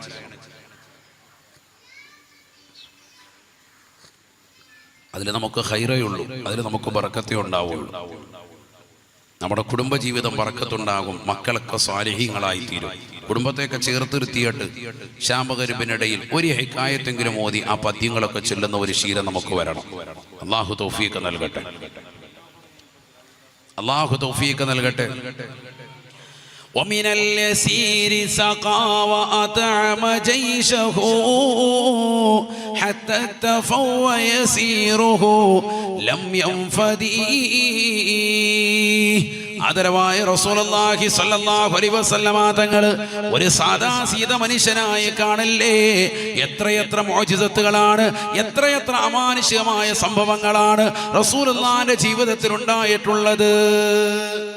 അബൂ ഹുറൈറ റളിയല്ലാഹു അൻഹു പ്രസിദ്ധനായ സ്വഹാബിയാണ്. അദ്ദേഹം പറയുന്നു, ഒരിക്കൽ നല്ല വിശപ്പ്, എനിക്ക് കഠിനമായ വിശപ്പുള്ള സമയം, അദ്ദേഹം അടക്കം പ്രസിദ്ധരാകുന്ന 70ഓളം സ്വഹാബത്ത് അഹ്ലു സുഫയുടെ ആളുകളാണ്. നിങ്ങളൊക്കെ ഉംറ ചെയ്തിട്ടുണ്ടാവും, ഹജ്ജ് ചെയ്തിട്ടുണ്ടാവും. ഹജ്ജ് ഉംറയും ചെയ്ത ആളുകളൊക്കെ ഒന്ന് കൈയുയർത്തിക്ക്. എത്ര പേരുണ്ട് നോക്കട്ടെ. മാഷാ അല്ലാഹ്, അൽഹംദുലില്ലാഹ്. അല്ലാഹു നമുക്കൊക്കെ വീണ്ടും പോകാൻ തൗഫീഖ് നസീബാക്കട്ടെ. പോകാത്ത ആളുകൾക്ക് എത്രയും പെട്ടെന്ന് അനധിവിദൂര ഭാവിയിൽ അടുത്ത വർഷം തന്നെ ഹജ്ജിനും ഉംറയ്ക്കും എല്ലാം അല്ലാഹു തൗഫീഖ് നസീബാക്കുമാറാവട്ടെ. ഈ വർഷമൊക്കെ ഹജ്ജിന് വേണ്ടി കൊടുത്ത് കാത്തിരിക്കുന്നവരുണ്ട്. എല്ലാവർക്കും അല്ലാഹു തൗഫീഖ് നസീബാക്കട്ടെ. മദീനയിലെത്തിയാലും നമ്മൾ റൗള സന്ദർശനം നടത്തും. പുണ്യ റൗളയിലേക്ക് നമ്മൾ കയറുമ്പോൾ ആ ബാബു നിസാ എന്നെഴുതപ്പെട്ട വാതിലിലൂടെ അകത്തേക്ക് കയറി ഇടത് ഭാഗത്തായിട്ട് ഒരു ചെറിയ തട്ട് നമ്മൾ കാണുക. ഈ സ്റ്റേജിന്റെ വലിപ്പം ഉള്ളതുപോലെ ഒരു തട്ട് കാണും. എന്താണത്? സുഫത്തിന്റെ അഖിലുകാർ, അഹ്ലു സുഫ, നബി സല്ലല്ലാഹു അലൈഹി വസല്ലമ തങ്ങളുടെ മുതഅല്ലിമീങ്ങൾ എന്ന് പറഞ്ഞാൽ വിശപ്പും ദാഹവും ഒക്കെ സഹിച്ചുകൊണ്ട് നബി തങ്ങളോടൊപ്പം നിലകൊണ്ടവർ. നബിയാണ് അവർക്ക് ഭക്ഷണ കാര്യങ്ങളൊക്കെ ഏറ്റെടുത്ത് നടത്തിയിരുന്നത്. പല സ്വഹാബത്തിന്റെ വീട്ടുകളിലേക്കും പലരെ ഏൽപ്പിച്ചു. തനിക്ക് കിട്ടുന്നതായ സദഖയിലൂടെ, ദാനധർമ്മങ്ങളിലൂടെ കിട്ടുന്ന എന്തെല്ലാം കാര്യങ്ങളുണ്ടോ അതൊക്കെ നൽകിക്കൊണ്ടും പ്രിയപ്പെട്ട ഹദിയായി കിട്ടുന്നതായ സർവ്വതും പ്രിയപ്പെട്ട അനുയായികൾക്ക് ഭക്ഷണമായി കൊടുത്തുകൊണ്ടുമൊക്കെ അവരെ സന്തോഷിപ്പിച്ച് വിജ്ഞാനം കൊടുത്തിരുന്നു അഹ്ലു സുഫയുടെ ആളുകൾ. നബിയുടെ വീട്ടുമുറ്റത്ത് തന്നെ തമ്പടിച്ചിരുന്ന അവർ 70ഓളം ആളുകളുണ്ടായിരുന്നു. അതിൽ പ്രമുഖനാണ് മഹാനായ അബൂ ഹുറൈറ റളിയല്ലാഹു അൻഹു. അദ്ദേഹം പറയാൻ, ഒരു ദിവസം എനിക്ക് നല്ല വിശപ്പ്, ഇശാ കഴിഞ്ഞ സമയമാണ്. ഞാൻ പള്ളിയുടെ ഫ്രണ്ടിലേക്ക് വന്നു നിന്നു. സ്വഹാബത്തിൽ ഓരോരുത്തരും പോകുമ്പോൾ ഞാൻ അവർക്ക് അസ്സലാമു അലൈക്കും എന്ന് സലാം പറഞ്ഞു. സലാം പറയുന്നത് കാണുമ്പോൾ സ്വാഭാവികമായിട്ട് എൻ്റെ ശൈലിയും എൻ്റെ രീതിയും എൻ്റെ ശരീരഭാഷയൊക്കെ കാണുമ്പോൾ ആളുകൾ മനസ്സിലാക്കാൻ വേണ്ടിയിട്ടാണ് ഞാൻ ഈ സലാം പറച്ചിൽ. കാരണം എനിക്ക് നല്ല വിശപ്പുണ്ട്, കാണുമ്പോൾ തന്നെ മനസ്സിലാകുമല്ലോ എന്ന് മനസ്സിലാക്കിയിട്ട്. നമ്മുടെ പള്ളികളിലും അങ്ങനെ ഉണ്ടല്ലോ. അപ്പൊ നമ്മൾ ഇന്നും ജുമായ്ക്കും ജമാഅത്തിനും ഒക്കെ സംസ്കാരത്തിന് പോകുമ്പോൾ പണ്ട് കാലം മുതലേ ആളുകൾ വന്ന് അസ്സലാമു അലൈക്കും പറഞ്ഞ് എഴുന്നേറ്റ് പള്ളിയുടെ ഒരു മൂലയ്ക്ക് മാറി നിൽക്കും. പഴയ കാലത്തെ ഹാജിയാക്കന്മാരൊക്കെ എന്ത് ചെയ്യും? ഭക്ഷണം കഴിച്ചോ? ഇല്ലല്ലോ, വാ എന്റെ വീട്ടിലേക്ക് പോകുമെന്ന് പറഞ്ഞ് കൊണ്ടുപോകും. അല്ലേ? അങ്ങനെ വീട്ടിൽ കൊണ്ടുപോകുന്ന ഒരു ശീലം അത് അന്നുമുണ്ട്, ഇന്നും പല ആളുകൾ അത് നടത്തിക്കൊണ്ട് വരുന്നുണ്ട്. അള്ളാഹു കബൂൽ ചെയ്ത് അനുഗ്രഹിക്കട്ടെ. എത്ര മുതഅല്ലിമീങ്ങൾക്ക് വേണമെങ്കിലും ഭക്ഷണം കൊടുക്കുന്ന ആളുകളുണ്ട്. ഇങ്ങനെ സലാം പലരോടും പറഞ്ഞിട്ടും എല്ലാവരും സലാം മടക്കിയതല്ലാതെ ആരും എന്നെ കൊണ്ടുപോയില്ല. ആർക്കും അങ്ങോട്ട് തിരിഞ്ഞില്ല, മനസ്സിലായില്ല. അവസാനം ബഹുമാനപ്പെട്ടവർ പറയാണ്, ഞാൻ പിന്നെ നോക്കുമ്പോൾ ഉമർ ഇബ്നുൽ ഖത്താബ് റളിയല്ലാഹു അൻഹു വരുന്നുണ്ട്. അപ്പൊ അദ്ദേഹത്തോട് ഞാൻ ഒരു ആയത്തിന്റെ സംശയം ചോദിച്ചു. യഥാർത്ഥത്തിൽ അദ്ദേഹം പറയുന്നു, എനിക്ക് ആ ആയത്തിന്റെ യാതൊരു സംശയവും ഇല്ല, എനിക്കതിന്റെ അർത്ഥം അറിയാം, 10 ശറഹ് എഴുതാനുള്ള കിതാബിന്റെ വിവരമൊക്കെ ഉണ്ട്. പക്ഷെ എങ്കിലും ഈ സംശയം ചോദിക്കലും അതിന്റെ ഉത്തരം പറയുന്നതിന് ഇടയിൽ ബഹുമാനപ്പെട്ട ഉമർ ഇബ്നുൽ ഖത്താബ് റളിയല്ലാഹു അൻഹു കാര്യം തിരിഞ്ഞോട്ടെ, ഞാൻ നല്ല വിശപ്പുള്ള ആളാണെന്ന് മനസ്സിലാകട്ടെ എന്ന് കരുതിയിട്ടാണ്. ഉമർ റളിയല്ലാഹു അൻഹുവിനോട് ആയത്ത് ചോദിച്ചു. ഉമർ റളിയല്ലാഹു അൻഹു നല്ല വൃത്തിക്ക് അതിന്റെ അർത്ഥമൊക്കെ പറഞ്ഞു കൊടുത്തു, അതിന്റെ വിശദീകരണമൊക്കെ പറഞ്ഞിട്ട് പറഞ്ഞു, എന്നാ ശരി വലൈക്കും അസ്സലാം എന്ന് പറഞ്ഞിട്ട് മുമ്പ് വീട്ടിൽ പോയി. സംഭവം ഏശിയില്ല. അടുത്ത ആൾ വന്നു, മഹാനായ സയ്യിദുനാ അബൂബക്കർ സിദ്ദീഖ് റളിയല്ലാഹു അൻഹു. അദ്ദേഹത്തോടും ഇതേ ആയത്തിന്റെ തന്നെ അർത്ഥം ചോദിച്ചു. അദ്ദേഹം പറയുന്നു, അപ്പോഴെനിക്ക് അർത്ഥമൊക്കെ അറിയാം, എല്ലാം മനസ്സിലായിട്ടുണ്ട്. പക്ഷെ ഞാൻ ചോദിക്കുന്നത് എന്തിനാണ്? ഇതിലൂടെ വർത്തമാനത്തിലൂടെ തന്നെ തിരിയട്ടെ എന്ന് മനസ്സിലാക്കിയിട്ടാണ്. ഭക്ഷണത്തിലേക്ക് ആവശ്യമുണ്ടെന്ന്, അത്രയേറെ വിശപ്പുണ്ട്. പക്ഷെ അഭിമാനം കൊണ്ട് പറയാൻ അവർക്ക് ആർക്കും സാധിച്ചിരുന്നില്ല. അങ്ങനെ ബഹുമാനപ്പെട്ടവർ ആയത്ത് ചോദിച്ചു, അർത്ഥം പറഞ്ഞു കൊടുത്തു. അബൂബക്കർ സിദ്ദീഖ് റളിയല്ലാഹു അൻഹു അദ്ദേഹവും എല്ലാം കറക്റ്റ് ചെയ്തിട്ട് അദ്ദേഹം പോയി. പ്രതീക്ഷയെല്ലാം മങ്ങി നിൽക്കുമ്പോൾ പ്രതീക്ഷയിലുള്ള ഒരാളുണ്ട്, ഹബീബ് മുഹമ്മദ് റസൂലുള്ളാഹി സല്ലല്ലാഹു അലൈഹി വസല്ലമ തങ്ങൾ. തങ്ങൾ പള്ളിയിൽ നിന്ന് നിസ്കരിച്ചിട്ട് ആയിഷ ഉമ്മയുടെ അടുക്കലേക്ക് കയറും തോന്നുമ്പോഴാണ് പള്ളിയുടെ വാതിക്കൽ നിൽക്കുന്നത് മഹാനായ സയ്യിദുനാ അബൂ ഹുറൈറ റളിയല്ലാഹു അൻഹു. ആദരവായ പ്രവാചകർ സല്ലല്ലാഹു അലൈഹി വസല്ലമ തങ്ങൾ അദ്ദേഹം സലാം പറഞ്ഞപ്പോൾ സലാം അടക്കിയിട്ട് കൈക്ക് പിടിച്ചുകൊണ്ട് നേരെ വീട്ടിലേക്ക് കൊണ്ടുവരുന്നു. ആയിഷ ബീവിയോട് പറയുന്നു, ആയിഷ ബീവി, എന്റെ കൂടെ ഇതാ അബൂ ഹുറൈറയുണ്ട്, അദ്ദേഹത്തിന് നല്ല വിശപ്പുണ്ട്, വലിയ സംശയങ്ങളും ബാക്കിയുണ്ട്. അദ്ദേഹത്തിന്റെ വിവരമൊക്കെ നബിക്കറിയാം. എന്താണുള്ളത് പറഞ്ഞു നബിയെ. അല്പം ഒരു ചെറിയ പാത്രത്തിൽ അല്പം പാലിരിപ്പുണ്ട്, വേറൊന്നുമില്ല. അപ്പൊ നബി സല്ലല്ലാഹു അലൈഹി വസല്ലം തങ്ങൾ അബൂ ഹുറൈറ റളിയല്ലാഹു അൻഹുവിനോട് പറഞ്ഞു, പാലുണ്ട് കേട്ടോ, നല്ല പാല്, മാഷാ അല്ലാഹ്. പാലെന്ന് പറഞ്ഞാൽ എല്ലാ ഗുണഗണങ്ങളും ഉൾപ്പെട്ടിട്ടുള്ള ആഹാരമാണേത് പാല് എന്ന് പറയുന്നത്. പാലല്ലാത്ത ലോകത്ത് ഏത് ഭക്ഷണം കിട്ടിയാലും നമ്മൾ എന്ത് ദ്വാരക്കണം? നബിതങ്ങൾ പഠിപ്പിച്ചതാണ്, അല്ലാഹുമ്മ ർസുഖ്നി ഖൈറൻ മിൻഹ, ഇതിനേക്കാൾ ഉത്തമമായത് കിട്ടണേ എന്ന് ദ്വാരക്കണം. ഏത് ഭക്ഷണം, ലോകത്ത് ഏത് ഭക്ഷണം കഴിച്ചാലും പാലല്ലാത്ത മറ്റേത് വിഭവം കഴിച്ചാലും എന്ത് ദ്വാരക്കണം? ഇതിനേക്കാൾ ഉത്തമമായത് തരണേ അള്ളാഹു എന്ന് ദ്വാരക്കണം. പാല് കിട്ടിയാൽ ദ്വാരക്കണം, അള്ളാഹു ഇതിൽ ബറക്കത്ത് ചെയ്യണേ, അല്ലാഹുമ്മ സിദ് ഹാദാ, ഇത് എനിക്ക് നീ വർദ്ധിപ്പിക്കണേ എന്ന് ദുആ ചെയ്യണമെന്ന് സയ്യിദുനാ റസൂലുള്ളാഹി. അതിന്റെ അർത്ഥം എന്താ? പാല് എല്ലാം ഉൾക്കൊള്ളുന്ന നല്ല സമ്പന്നമായ ഒരു ആഹാരമാണ്, നല്ലൊരു ഭക്ഷണമാണത്. നല്ല പാല് കിട്ടണം, നല്ല ആട്ടിൻപാല് അല്ലെങ്കിൽ നല്ല പശുവും പാല്. ആടാണ് ഏറ്റവും നല്ലത്. നല്ല കറന്ന് വെള്ളമൊന്നും ചേർക്കാത്ത നല്ല സാധനമാണെന്നുണ്ടെങ്കിൽ റാഹത്താണ്.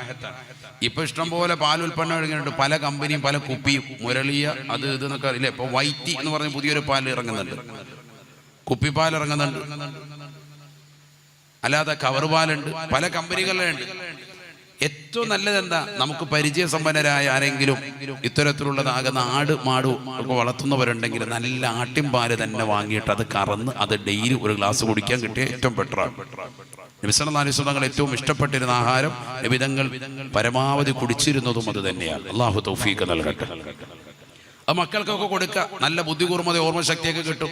എല്ലാ ദിവസവും കിട്ടാൻ വേണ്ടി ശ്രമിക്കുക. കിട്ടിയാൽ ഒരു ഗ്ലാസ് കുടിച്ചാൽ ദുആരക്കണം, അല്ലാഹുമ്മ സിദ് ഹാദാ, ഇത് നീ വർദ്ധിപ്പിക്കണേ എന്ന് ദുആരക്കണം. അതുകൊണ്ട് തന്നെ അത് കുടിച്ചാൽ, എന്തിനാ അത് പറഞ്ഞത്? ഭക്ഷണത്തിനും പാനീയത്തിനും എല്ലാം ഉൾപ്പെട്ടതുമാണ് അത്.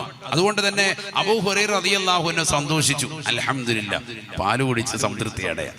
നല്ല പുഞ്ചിരി വന്നു, മുഖത്തൊക്കെ സന്തോഷം വന്നപ്പോൾ നബി തങ്ങൾ പറഞ്ഞു, അബൂ ഹുറൈറ നാദി മല്ലഹും ജൂഉൻ ഫിൽ മസ്ജിദ്, പള്ളിയിൽ വിശന്നിരിക്കുന്ന ആളുകൾ ഉണ്ടാകും, അവരെല്ലാം വിളിച്ചു കൊണ്ടുവരിക മുഹമ്മദ് നബി സല്ലല്ലാഹു അലൈഹി വസല്ലം. പള്ളിയിൽ പോയി വിളിക്കാനെന്ന് അല്ലാഹ്. അപ്പൊ അബൂ ഹുറൈറ റളിയല്ലാഹു അൻഹു പറയാണ്, സാധാരണ ഭക്ഷണത്തിന് ക്ഷണിക്കാൻ പറഞ്ഞ എനിക്ക് വലിയ ഇഷ്ടമാണ്, ഞാൻ പെട്ടെന്ന് പോയി എല്ലാവരും ക്ഷണിക്കും. പക്ഷെ അന്ന് എനിക്ക് വലിയ സങ്കടമായി പോയി, മനസ്സിന് വിഷമമായി പോയി. കാരണം എന്താണ്? ഭക്ഷണം ആകെ അല്പേ ഉള്ളൂ, അല്പം പാലാണുള്ളത്. ഇത് ഈ കൗമിനെല്ലാം വിളിച്ചോണ്ട് വന്നാൽ എനിക്ക് കിട്ടത്തില്ല, ആകെ ടെൻഷനായി. അങ്ങനെ ഞാൻ നബി തങ്ങൾ പറഞ്ഞതല്ലേ, നേരെ പള്ളിയിൽ പോയി. പള്ളി തൊട്ടടുത്താണല്ലോ. ആയിഷ ബീബി റളിയല്ലാഹു അൻഹയുടെ വീടിന്റെ പരിസരം തന്നെയാണ് മദീന പള്ളി. ഞാൻ പള്ളിയിൽ ചെന്നുകൊണ്ട് വിളിച്ചു, ഹബീബായ റസൂലുള്ളാഹി സ്വല്ലല്ലാഹു അലൈഹി വസല്ലമ തങ്ങൾ വിളിക്കുന്നുണ്ട്, അല്ലാഹുവിന്റെ റസൂൽ ഭക്ഷണത്തിന് വിളിക്കുന്നുണ്ട് എന്ന് പറഞ്ഞപ്പോ അബൂ ഹുറൈറ റളിയല്ലാഹു അൻഹു പറയുകയാണ്, അന്ന് പള്ളിയിലുണ്ടായിരുന്നത്, വിശന്ന് വലഞ്ഞ പള്ളിയിലുണ്ടായിരുന്നത് 60ഓളം സ്വഹാബത്തായിരുന്നു. 60 പേര് വിളി കേട്ടുകൊണ്ട് വന്നു. അല്ലാഹ്. അപ്പൊ എന്റെ മുഖം ഒന്നുകൂടി മ്ലാനമായി. കാരണം എന്താ? ഏകദേശം തീരുമാനമായി, പട്ടിണി ദായിമായെന്ന് മനസ്സിലായി. അല്ലാഹു മളക്കാക്കട്ടെ.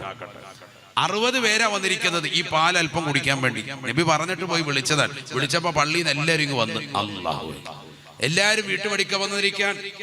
നബി സല്ലല്ലാഹു അലൈഹി വസല്ലമ തങ്ങൾ ആ പാത്രത്തിലെ പാലെടുത്തുകൊണ്ട് അബൂ ഹുറൈറ റളിയല്ലാഹു അൻഹു കൊടുത്തിട്ട് പറയുകയാണ്, നാവിൽഹും, അബൂ ഹുറൈറ, നീയാണ് ഇവർക്കെല്ലാവർക്കും നൽകേണ്ടത്. സാഖിൽ ഖൗമി ആഖിറുഹും, നീയാണ് അവസാനവും കുടിക്കേണ്ടതും, എല്ലാവർക്കും ഒഴിച്ചു കൊടുക്കണേ.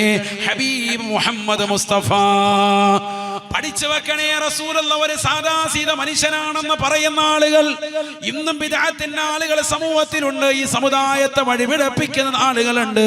അല്ലാഹുവിന്റെ റസൂൽ ഒരു സാദാസീത മനുഷ്യനല്ല. അല്ലാഹുവിന്റെ റസൂൽ സല്ലല്ലാഹു അലൈഹി വസല്ലമ തങ്ങൾ അബൂ ഹുറൈറ റളിയല്ലാഹു അൻഹു പറയുന്നു, എന്റെ കയ്യിലേക്ക് ആ പാലിന്റെ പാത്രം തന്നിട്ട് ഒഴിച്ചു കൊടുക്കാൻ വേണ്ടി പറഞ്ഞു. എന്നോട് പറഞ്ഞു, സാഖിൽ ഖൗമി ആഖിറുഹും, ഈ സമൂഹത്തിന് കുടിപ്പിക്കുന്ന നീ അവസാനമേ കുടിക്കാവുള്ളൂ എന്ന് ഹബീബായ റസൂലുള്ളാഹി. ഞാൻ നബി തങ്ങൾ പറഞ്ഞതിന് പ്രകാരം അനുയായികൾ കൊഴിച്ചു കൊടുത്തു. എല്ലാവരും വയറ് നിറച്ചു കുടിക്കുകയാണ്. 60ഓളം സ്വഹാബത്ത് കുടിച്ചു. ഞാൻ പാത്രത്തിലേക്ക് നോക്കി, മിച്ചമാണ്, അതേപോലെ തന്നെയുണ്ട്. ഞാനും വയറ് നിറച്ചു കുടിച്ചു. റസൂലുള്ളാഹി കൊടുത്തു, നബി തങ്ങളും കുടിച്ചു. വീണ്ടും ആ പാത്രം നോക്കുമ്പോ അതേപോലെ തന്നെ ബാക്കിയുണ്ട്. ഇതൊരു സാദാസീത മനുഷ്യനല്ല.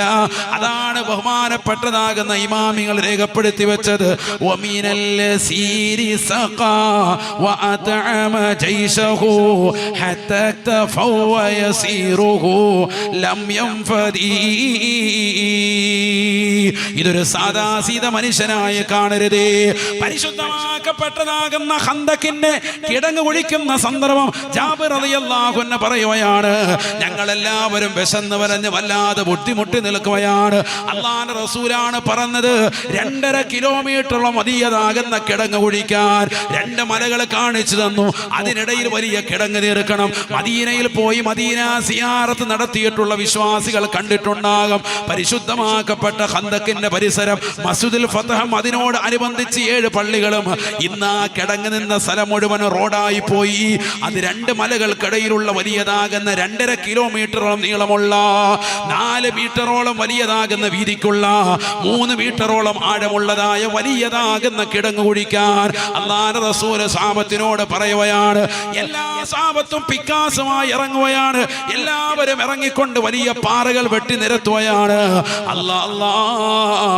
സഹാബത്ത് പറയുകയാണ്, വിശപ്പ് വല്ലാതെ കൂടി, ഞങ്ങളുടെ ശരീരം വല്ലാതെ ചൂടായി നിൽക്കുന്ന ശരീരത്തിലേക്ക് തണുപ്പ് കിട്ടാൻ വേണ്ടി പാറ പൊട്ടിച്ചെടുത്തതാകുന്ന പാറയുടെ കഷ്ണമെടുത്ത് ഞങ്ങളുടെ വയറിലേക്ക് ചേർത്ത് വെച്ചുകൊണ്ട് തുണി കൊണ്ട് വരിഞ്ഞു മുറുക്കി. എന്തിനാണ്? പാറയ്ക്കൊരു തണുപ്പുണ്ടല്ലോ, പാറ കല്ലുകൾക്ക് തണുപ്പുണ്ടല്ലോ. ആ തണുപ്പ് കിട്ടിയിട്ട് വയറൊന്ന് സമാധാനം പുൽകട്ടെ, വയറൊന്ന് ആശ്വസിക്കട്ടെ എന്ന് കരുതിയിട്ട് വിശപ്പിന്റെ കാഹളം കൂടിയപ്പോ പാറ പൊട്ടിച്ചെടുത്തിട്ട് വയറിലേക്ക് ചേർത്ത് വെച്ചുകൊണ്ട് ഞങ്ങൾ നിലകൊണ്ടു. പഠിച്ചു വെക്കണേ പ്രിയപ്പെട്ട മുസ്ലിമേ, 3 നേരം മൃഷ്ടാന ഭോജനം നടത്തിയിട്ട് 4ാമത്തെ നേരത്തിന് വേണ്ടി കുടുംബത്തോട് മത്സരിക്കുന്നതായ മക്കളില്ലയോ? സ്വന്തം ഭാര്യ പോലും എന്റെ ഭർത്താവ് എനിക്ക് വേണ്ട നിലയ്ക്ക് ആഹാരം നൽകുന്നില്ല എന്ന് പറഞ്ഞ് പരസ്യമായി നടുറോഡുകളിൽ നിന്നുകൊണ്ട് പ്രതിഷേധത്തിന്റെ സംഘടന നടത്തുന്ന പ്രതിഷേധ സമരം നടത്തുന്നത് ഇന്നത്തെ ആധുനിക തലമുറക്ക് നേരെ കാണുകയാണ്. എവിടേക്കാണ് പോകുന്നത്? എവിടേക്കാണ് ഈ തലമുറ എത്തുന്നത്? അല്ലാഹുവിന്റെ റസൂൽ സല്ലല്ലാഹു അലൈഹി വസല്ലമ തങ്ങളുടെ പ്രിയപ്പെട്ട അനുയായികൾ എത്ര വിശപ്പ് സഹിച്ചിട്ടാണ് അവർ നിലകൊണ്ടിട്ടുള്ളത്.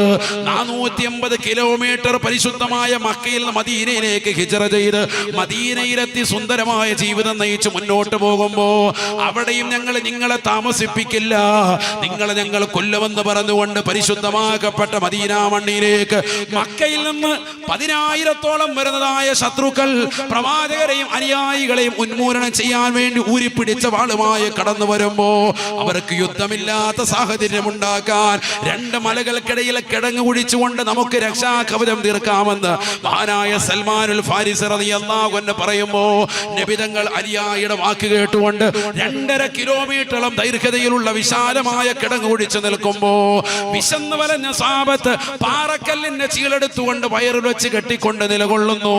അവർ നോക്കുമ്പോ റസൂലുള്ളാഹി ആവേശത്തോടുകൂടി വികാസമായിട്ട് കിടങ്ങ് കുഴിക്കുകയാണ്. ഒരു ശക്തമായ കാറ്റങ്ങടിച്ച് വീശി നബിതങ്ങളുടെ മുകളിൽ കിടന്ന ഉത്തരീയം ഒന്ന് പറന്നു.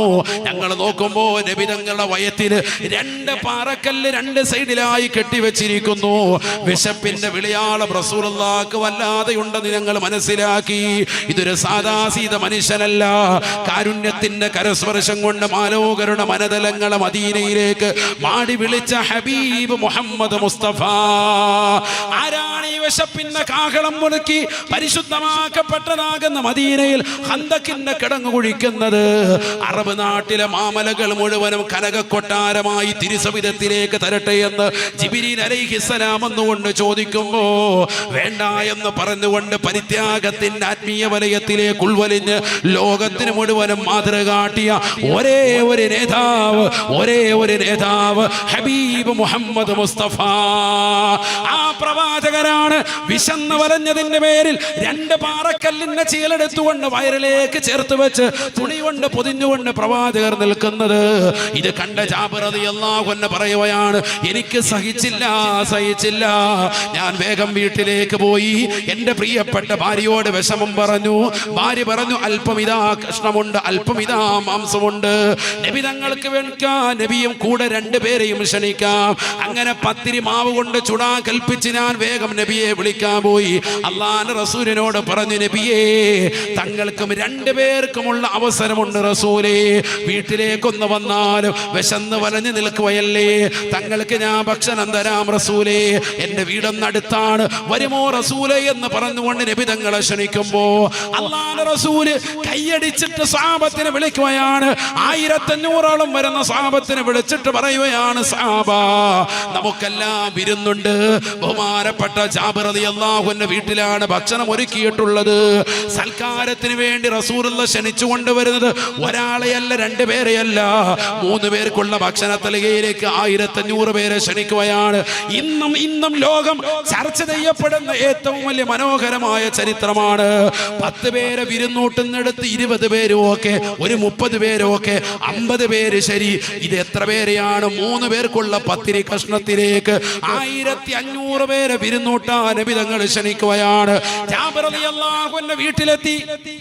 നബി തങ്ങൾ അവിടുത്തെ ശറഫാക്കപ്പെട്ട ഉമനീര് കൊണ്ട് അതിൽ കലർത്തി കൊടുക്കുകയാണ് മാഷാ അല്ലാഹ്. എന്നിട്ട് ആ പത്തിരി ഇങ്ങനെ വിളമ്പി കൊടുക്കുന്നു. അവസാന താളം കഴിച്ചു. ജാബിർ റളിയല്ലാഹു അൻഹു പറയുന്നു, ഞാനും കഴിച്ചു, റസൂലുള്ളാഹിയും കഴിച്ചു, വീട്ടുകാരും കഴിച്ചു. 1500ഓളം വരുന്ന ആളുകൾക്ക് പരിപൂർണമായി വിശപ്പടക്കാൻ അന്നത്തെ പത്തിരി കൊണ്ട് കഴിഞ്ഞു എന്ന് ജാബിർ റളിയല്ലാഹു അൻഹു പറയുകയാണ്. ഹദീസിന്റെ ഗ്രന്ഥങ്ങളിലില്ലേ, ഇതൊരു സാധാ സീത മനുഷ്യനല്ല. വമിനൽ സീരി സഖാ വഅത്അമ ജൈശഹു ഹത്താ തഫവ യസീറുഹു ലം യൻഫദി. തന്റെ സൈന്യത്തെ മുഴുവനും ഭക്ഷണം കൊടുത്തുകൊണ്ട് പാനീയം കൊടുത്തു കൂട്ടിയ വ്യക്തിയാ. ഒരൽപ്പം പോലും കുറവ് വന്നിട്ടില്ല, ഒരൽപ്പം പോലും ഇല്ലാതായിട്ടില്ല. കുറവ് വന്നു, അത് വടിച്ചെങ്കിൽ ഓക്കെ. ഇതങ്ങനെയല്ല, തീരുന്നില്ല. അതങ്ങനെ തന്നെ, എങ്ങനെയാണോ ഉണ്ടായിരുന്നത് അങ്ങനെ തന്നെ നിലനിൽക്കാൻ. ഇതൊരു സാധാ സീത മനുഷ്യനാണോ ചിന്തിക്കുക?